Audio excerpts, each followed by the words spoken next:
많이 들어본 말씀이죠. 예배 끝나고 마지막 부분에 목사가 손을 들어 축도하는 그 내용입니다. 금년 우리 샘물교회 표어가 뭡니까? 예배이죠. 네, 여러분 금년 2022년 한 해를 보내면서 하나님 앞에 예배를 하나님께서 찾으시고 하나님께서 기뻐하시는 그 예배를 드리기 위하여 하나님께서 찾으시는 예배자가 되기 위하여 여러분 얼마나 애써 왔습니까? 혹시는 말로만 우리 예배 외쳤지 형식적인 예년이나 똑같은 그런 예배자로 살아오지는 않았습니까? 오늘 우리는 예배의 마지막 순서인 이 축도에 대해서 생각하려고 그럽니다. 축도는 왜 예배 중에 행해져야만 하는 것일까? 이 순서가 꼭 있어야 할까 하는 것들을 한 번쯤은 고민해 보셨을 것입니다. 그리고 왜 예배는 축도로 마치는 것일까? 꼭 예배 마칠 때 꼭 축도만 해야 하는가 하는 것이지요. 축도는 많은 사람들에게 예배가 끝나는 것을 의미하는 것이 현실입니다. 그래서 축도가 끝나기 전에 어떤 분들은 빨리 나가서 주차장에서 차를 빼야 한다는 이런 생각도 있고, 때로는 교회 안에 서로 얼굴 보고 인사하기 껄끄러운 그런 상대가 있어서 일찍 나가는 그런 사람도 또 있을 수 있을 것입니다. 때로는 정신 봉사하기 위해서 축도가 끝나기도 전에 미리서 주방으로 내려가는 그런 분들도 종종 우리가 보게 되어집니다. 축도가 예배 의식을 마치는 순서인 것은 맞습니다. 그러나 여러분, 축도는 의식으로서 예배를 마치는 순서이자 동시에 우리의 삶으로 이제 예배가 드려지고 이 예배자들이 삶의 현장으로 나가잖아요. 삶의 현장으로 나아가는 그런 시작이기도 하는 것입니다.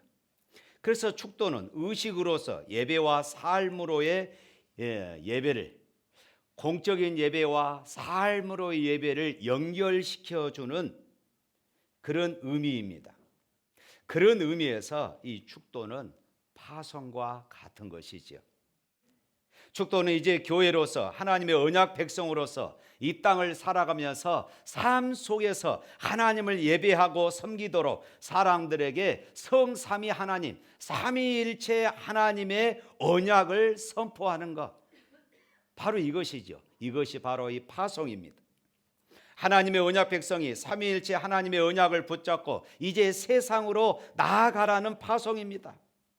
우리는 예배 가운데서 하나님께서 우리의 왕이심을 인정하고 고백하고 찬양했습니다. 우리는 예배에서 하나님의 목적을 확인했습니다. 그리고 예배에서 다시 말해서 하나님께서 나를 향한 사명이 무엇인가, 그리고 그 사명을 가지고 하나님의 목적을 이루고 하나님을 섬기기 위하여서 우리는 삶의 현장으로 나아가는 것입니다. 하나님께서는 그런 자기 백성들을 그냥 보내지 않으시고 언약적인 축복을 하심으로써 파송하는 것이지요. 그런 의미에서 이 고린도후서 13장 13절 말씀이 있는 것입니다. 다시 한번 읽어볼까요? 주 예수 그리스도의 은혜와 하나님의 사랑과 성령의 교통하심이 너희 무리와 함께 있을지어다. 하나님은 예배하고 돌아가는 자녀들을 세상으로 파송하시면서 복을 주시는 것입니다. 그게 바로 예수님의 은혜와 하나님의 사랑과 성령님의 교통입니다. 예배하고 나갈 때에 이것만은 가지고 가야 한다. 예배하고 세상으로 나갈 때에 이것을 놓쳐서는 안 된다. 이것을 잃어버려서는 안 된다. 이건 무너지면 안 된다. 이것 없이는 네가 세상에서 그리스도인으로 승리할 수가 없다 하는 것이 오늘 본문입니다. 오늘 이 복을 가지고 세상에 나가는 것입니다. 이보다 더 강력하고 이보다 더 확실한 축복이 없기 때문인 것이지요. 우리가 구원받아서 이 땅에 살아가는 목적이 무엇일까요? 가장 중요한 이유가 무엇이라고 여러분들은 생각을 하십니까? 아마 그 첫 번째 목적은 예배입니다. 하나님께서 믿음의 백성들을 불러냅니다. 아브라함을 부르셨죠. 왜 부르셨습니까? 예배하도록, 예배자로 살도록 하기 위해서 부르신 것입니다. 노아 홍수 때에 모든 지구가 멸망할 때에 노아 방주에 타는 짐승들은, 일반 짐승들은 특별히 암수 한 쌍씩 이렇게 태웠습니다. 그런데 특별히 7쌍씩 그렇게 태운 짐승들이 있었습니다. 그것은 바로 하나님 앞에 제물을 드리는, 하나님께 제단을 쌓는데 필요한 그런 짐승들이었어요. 제물로 제사하는 백성으로 살아가라 하는 이런 의미인 것입니다. 왜 이스라엘 백성들을 출애굽시켰을까요? 애굽에서는 예배하는 백성으로 살아갈 수가 없기 때문이었습니다. 광야로 나가 예배를 배우고 가나안 땅에 들어가 이제는 예배하는 민족으로 살아가라는 하나님의 말씀이었습니다. 그래서 양을 몰고 나갑니다. 양식과 입을 것은 하나님께서 책임져 주십니다. 광야에서도 양을 잡아 예배하는 이 일은 우리가 잊어버려서는 안 되는 것입니다. 사람의 제일 되는 목적이 무엇일까요? 우리 소위를 문답 제1문 첫 번째에서 사람의 제일 되는 목적이 무엇인가? 우리 학습 세례 받을 때도 반드시 묻는 것이 그것입니다. 사람의 제일 되는 목적이 무엇인가? 하나님을 영화롭게 하는 것입니다. 할렐루야. 바로 예배하는 것이에요. 구원받은 이유가 예배 잘하면서 살라고 하는 것입니다. 사업보다도, 그리고 돈 버는 것보다도, 밥 먹고 사는 것보다도 예배가 우선되고 예배가 중요하다는 것입니다. 내가 구원받은 백성이 확신하면은 여러분 예배에 생명을 걸며 살아가야 할 줄로 믿습니다. 그래서 코로나 이후 금년 우리 교회 표어를 예배로 정한 것입니다. 코로나 때문에 느슨했던 우리의 예배의 삶이 다시 한번 정돈되고 다시 한번 하나님 앞에 예배자로 그렇게 서고자 하는 것이었습니다. 금년 한 해 동안 여러분 얼마나 예배를 잘 들으셨습니까? 하나님께서 찾으시고 하나님께서 기뻐하시는 예배자로 여러분들을 잘 준비시키고 예배하는 삶을 살아오셨습니까? 하나님은 예배하고 돌아가는 당신의 자녀들에게 세 가지 축복을 주시는데 그 첫 번째 복이 있습니다. 예수 그리스도의 은혜입니다. 왜 예수 그리스도의 은혜입니까? 주 예수 그리스도께서 우리를 위하여 죄 있는 사람으로 사람의 몸을 입고 이 땅에 오셨고 죽기까지 순종하심으로 우리가 하나님 앞에 죄 씻음과 의롭다 하심을 얻고 하나님의 자녀가 되는 그런 은혜를 입었기 때문입니다. 그리스도 없이 은혜는 없습니다. 그리스도가 없다면 우리는 하나님의 진노만을 받아야 할 대상입니다. 그것이 하나님의 공의입니다. 죄에 대해서 엄밀히 따지시고 묻고 그 죄에 대해서 엄밀히 심판하시는 분이십니다. 그래서 사도 바울은 주 예수 그리스도의 은혜라고 말합니다. 모든 은혜는 우리 주 예수 그리스도 안에 있고 주 예수 그리스도를 통해서 우리에게 주어지고 주 예수 그리스도로 말미암은 것이었습니다. 우리는 예배 가운데 이 은혜를 기억하고 그리고 우리의 삶에서도 주 예수 그리스도의 은혜를 기억하고 그 은혜 안에서 거함으로써 세상의 모든 것으로부터 보호를 받고 그 은혜를 인하여 우리는 힘을 얻어야 되는 것입니다. 그리고 이 은혜야말로 우리의 강팍하고 못된 심령을 변화시키고 우리의 인격을 변화시키고 우리의 삶을 변화시키는 능력이 되는 것입니다. 그래서 우리에게는 이 은혜가 필요합니다.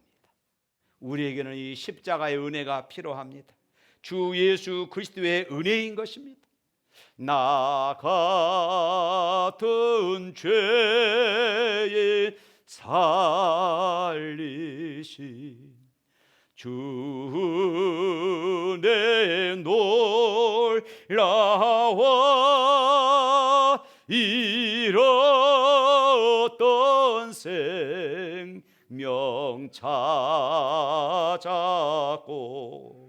광명으로 덮네.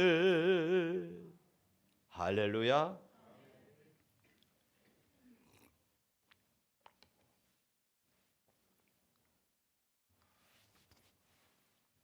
지난번 기도원 다녀와서 연말 당회를 모였습니다. 당회를 열면서 식사 끝나고 1시간, 2시간여 동안 이야기를 하면서 은혜, 바로 그것이었습니다. 샘물교회를 여기까지 인도하신 하나님의 은혜였습니다. 샘물교회를 여기까지 이끌어 오신, 그리고 이렇게 부흥시키신 하나님의 은혜였습니다. 그래서 제가 결론적으로 하는 말이, 하나님께서 샘물교회에게 이렇게 은혜를 베풀어 주셨는데 이제는 샘물교회가 해외 선교와 그리고 어려운 이웃들 그리고 어려운 교회들을 돌보는 일에 더욱더 매진하여서 하나님의 은혜를 나누는 그런 교회로 우리가 세워갑시다 하는 이런 결론을 냈습니다.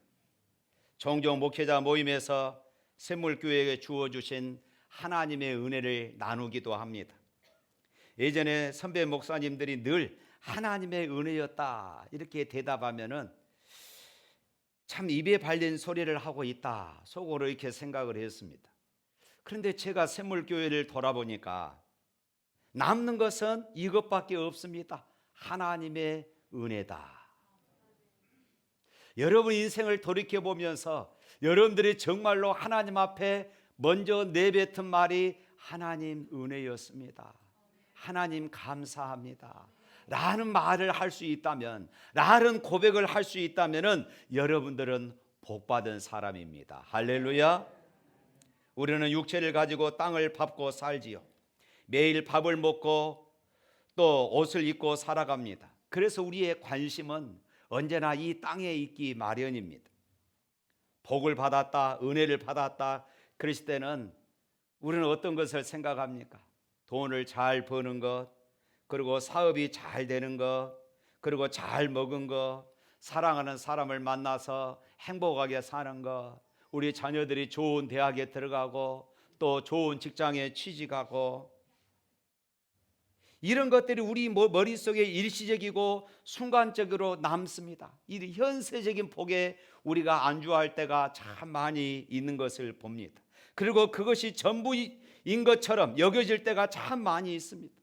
그러나 여러분, 이것을 이겨내는 것이 믿음이고 믿음의 성숙인 것입니다.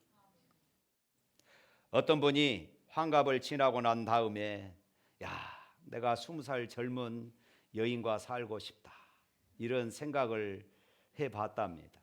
그런데 그날 밤에 꿈을 꾸는데 꿈속에서 천사가 나타났어요. 아들아, 내 소원이 무엇이냐? 20살 젊은 여인과 한번 살아보고 싶습니다. 그래, 그러면 내가 내 소원대로 해주마. 그리고 다음 날 일어나서 보니까 어제 한갑이었는데 자기 자신이 80세로 늘어나 버린 것입니다. 그래서 결국 20살 젊은 여인과 살게 됐다는 그런 이야기입니다. 여러분, 기도를 잘 하셔야 합니다. 하나님의 은혜를 붙잡고 살아갈 수 있기를 주님의 이름으로 축복합니다.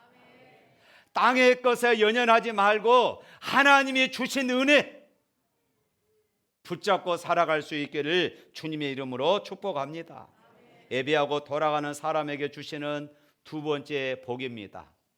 하나님의 사랑입니다. 나를 사랑하는 하나님의 사랑이 도대체 어떤 사랑일까요? 그분은 누구일까요? 우주 만물을 창조하신 분이십니다.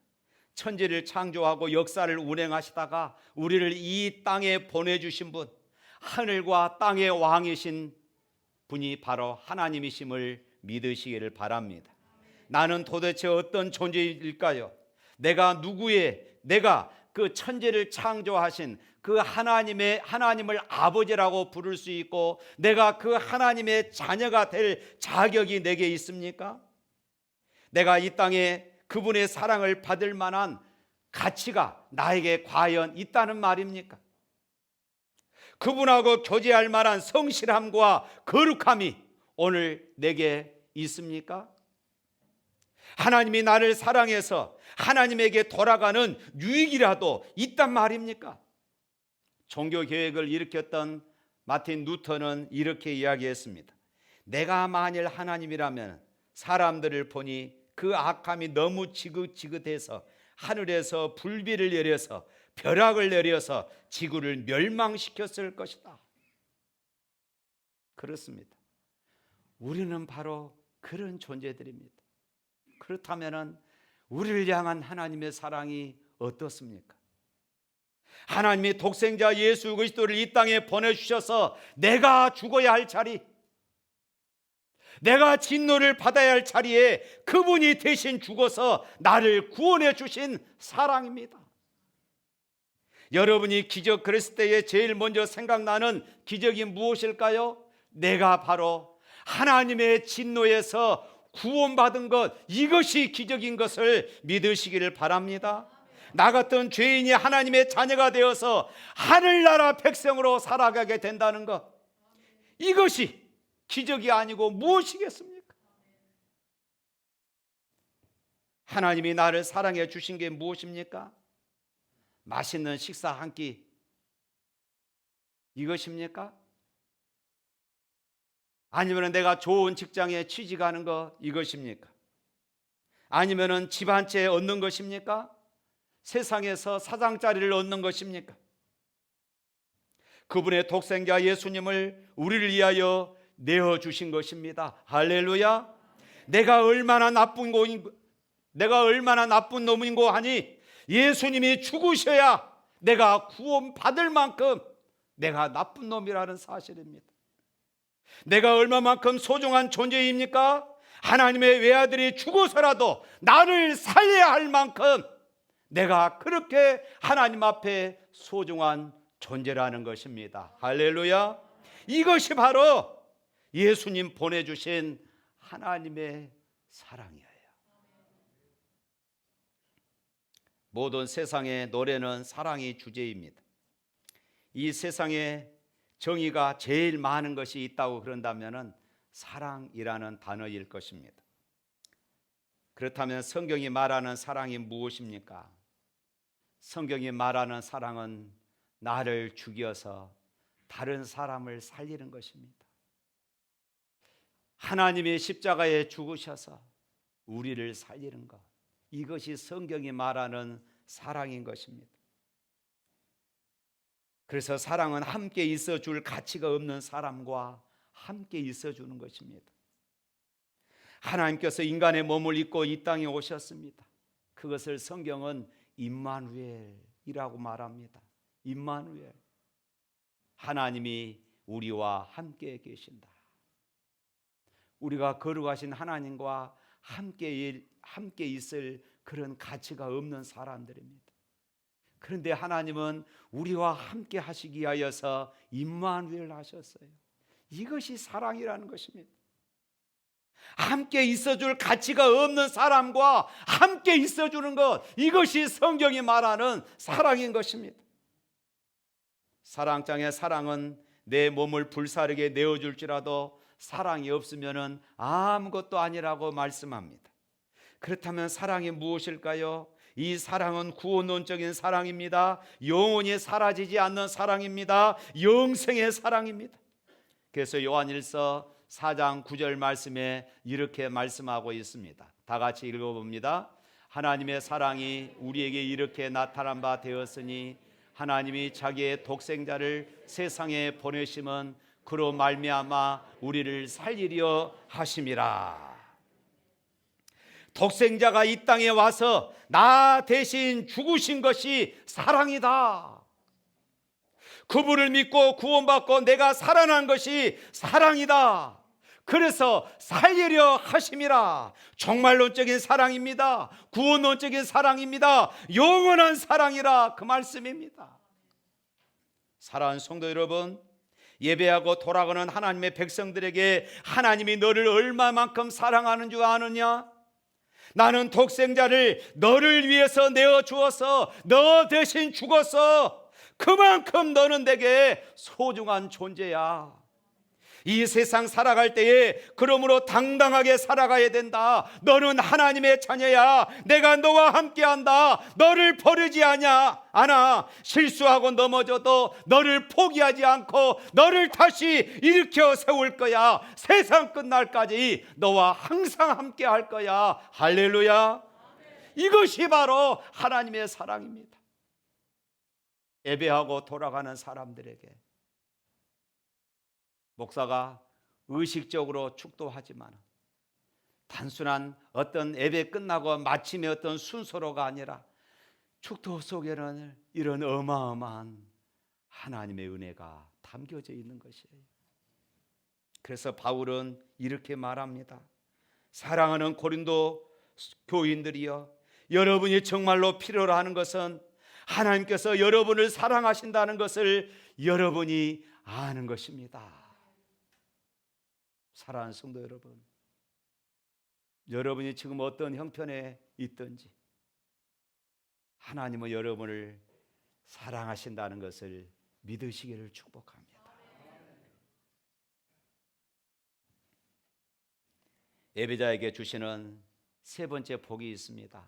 성령의 교통입니다. 성령의 교통하심은 무엇을 말하는 것입니까? 이 교통하심이라는 헬라어 언어는 코이노니아입니다. 교제입니다. 성령의 교제는 어떤 것입니까? 성령의 교제의 온영은 성부 하나님과 성자 하나님의 교제예요. 삼위일체 하나님의 교제입니다. 완전한 사랑으로 서로를 사랑하시고 온전한 기쁨으로 서로를 인하여 기뻐하고 즐거워하시며 이렇게 서로를 영화롭게 하시는 삼위일체 하나님, 그 하나님의 교제, 이것이 성령의 교제의 온영입니다. 사도 바울은 이런 교제가 하나님의 교회인 고린도 교회에 있기를 기도하고 지금 축복하고 있는 것입니다. 이런 교제가 있기 위해서 무엇이 필요합니까? 먼저 예수 그리스도의 은혜가 필요하고 그 다음에 하나님의 사랑이 필요합니다. 성령께서 그 일을 하시는 것이에요.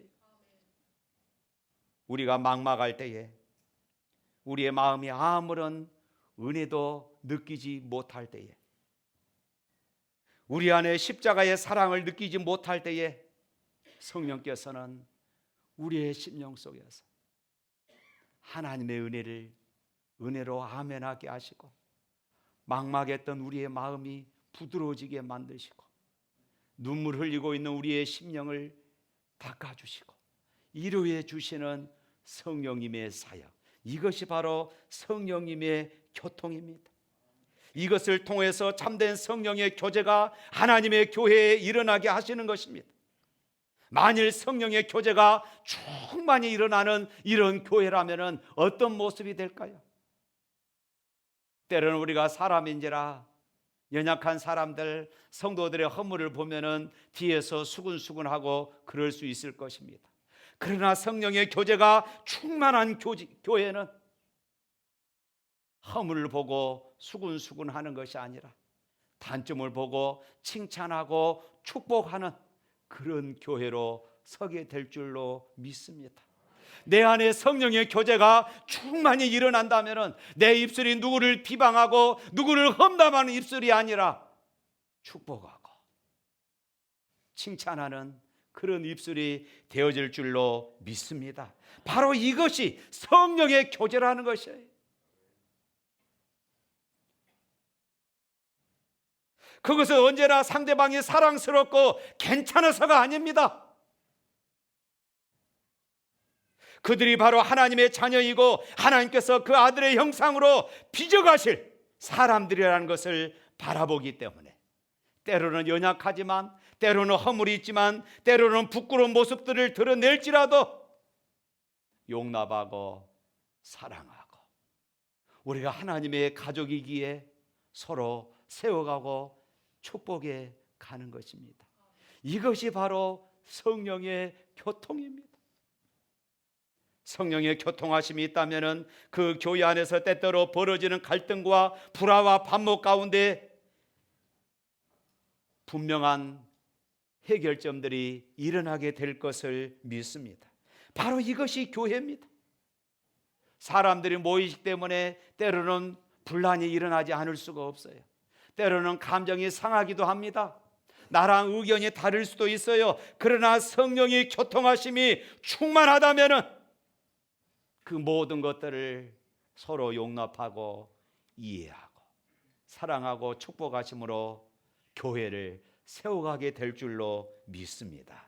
이런 교제는 세상에 없어요. 근데 우리가 흔히 그러잖아요. 세상에서 원수처럼 싸우다가도 막걸리 한 잔 묵으면서 다 해결된다. 그런데 교회는 한번 원수 지면은 평생 원수 진다. 성령의 교제가 없기 때문에 그렇습니다.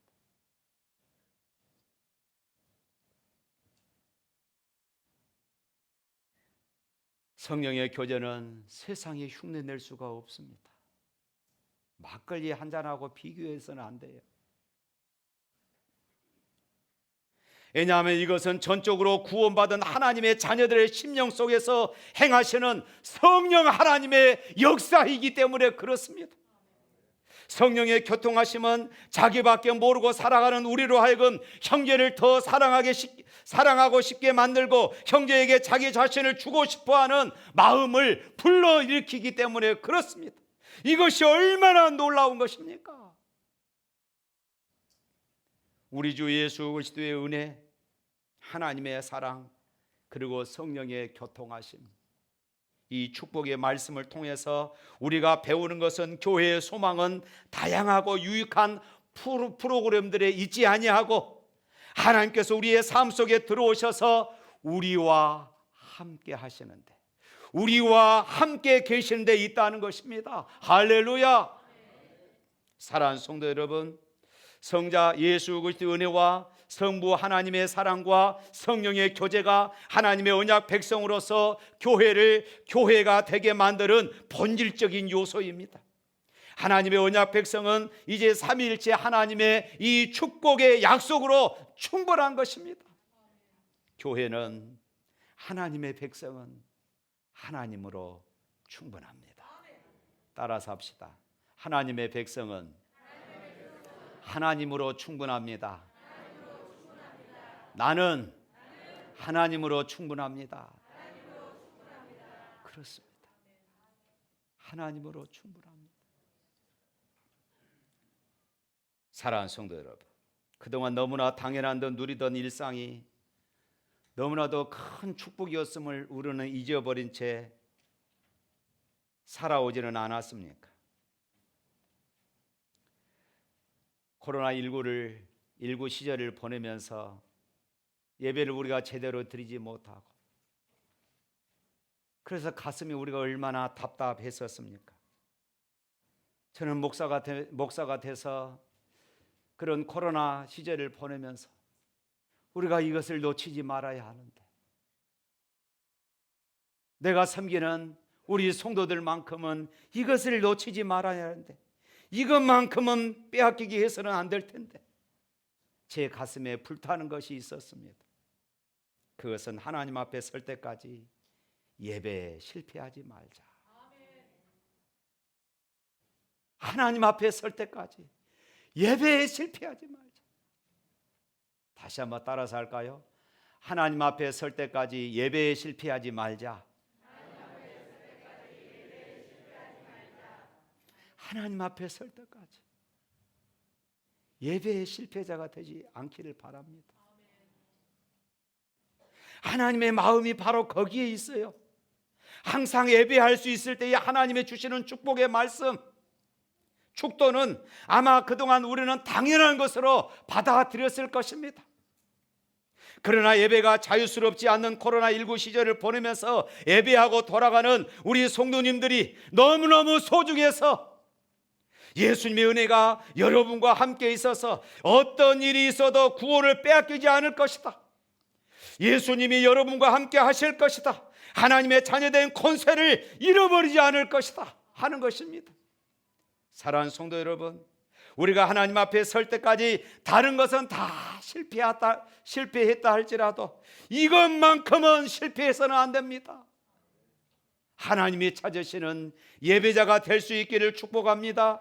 그리고 예배하고 돌아가는 하나님의 백성들을 세상에 파송하시면서 하나님이 주시는 이 축복, 예배 끝나고 축도하기 전에 함부로 나가지 마시고 그 축도 속에 간직되어 있는 이 하나님의 은총, 하나님의 은혜를 여러분의 가슴 속에 새기면서 파송받아 나갈 수 있기를 축원합니다. 우리 13절 말씀 한번 읽어볼까요? 주 예수 그리스도의 은혜와 하나님의 사랑과 성령의 교통하심이 너희 무리와 함께 있을지어다. 다시 한번, 주 예수 그리스도의 은혜와 하나님의 사랑과 성령의 교통하심이 너희 무리와 함께 있을지어다. 할렐루야. 우리 찬양하겠습니다.